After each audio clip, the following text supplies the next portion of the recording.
Ireland's role is unique. No larger nation did more to keep Christianity and Western culture alive in their darkest centuries.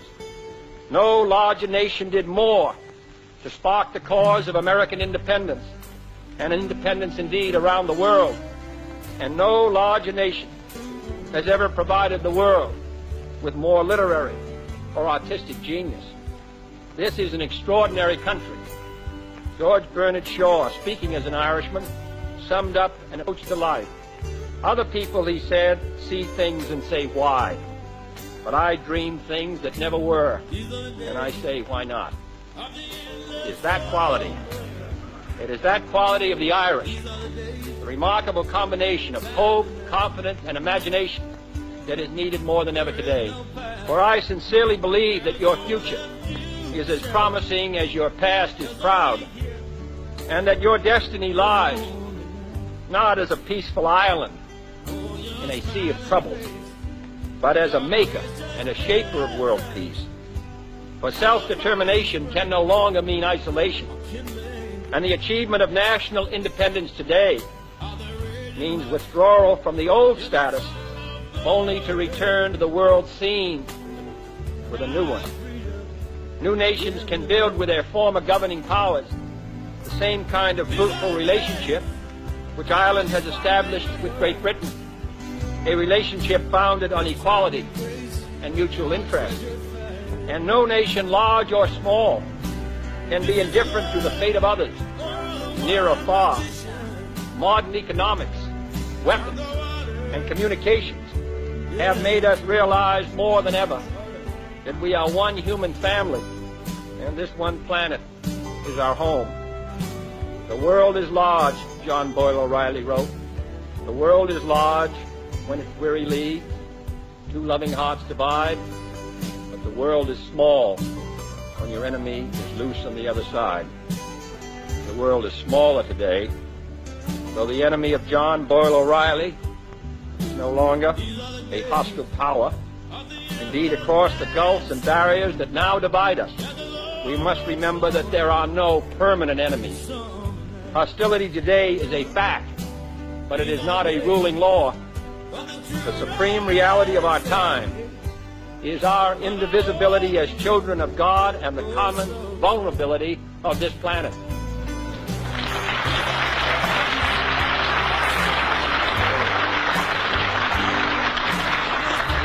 that all this means little to Ireland. In an age where history moves with the tramp of earthquake feet, in an age where a handful of men and nations have the power to literally devastate mankind, in an age when the needs of the developing nations are so large and staggering that even the richest nations often groan with the burden of assistance. In such an age, it may be asked, how can a nation as small as Ireland play much of a role on the world stage? I would remind those who ask that question, including those in other small countries, of the words of one of the great orators of the English language. All the world owes much to the little 5-feet-high nations. The greatest art of the world is the work of little nations. The most enduring literature of the world came from little nations. The heroic deeds that thrill humanity through generations were the deeds of little nations fighting for their freedom. And yet, the salvation of mankind came through a little nation.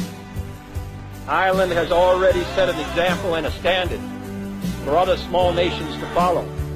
This has never been a rich or powerful country, and yet since earliest times, its influence on the world has been rich and powerful. Ireland is clad in the cause of national and human liberty with peace. To the extent that peace is disturbed by conflict between the former colonial powers and the new and developing nations, for every new nation knows that Ireland was the first of the small nations of the 20th century to win its struggle for independence.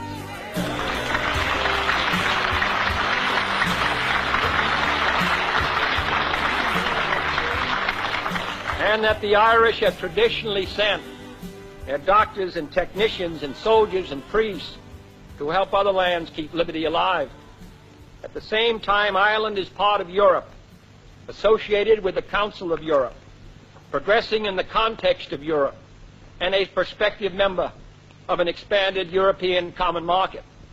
Thus, Ireland has excellent relations with both the old and the new, the confidence of both sides, and an opportunity to act where the actions of greater powers might be looked upon with suspicion.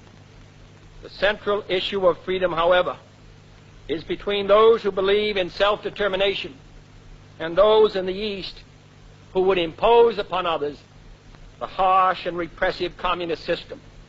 And here your nation wisely rejects the role of a go-between or a mediator. Ireland pursues an independent course in foreign policy, but it is not neutral between liberty and tyranny, and never will be.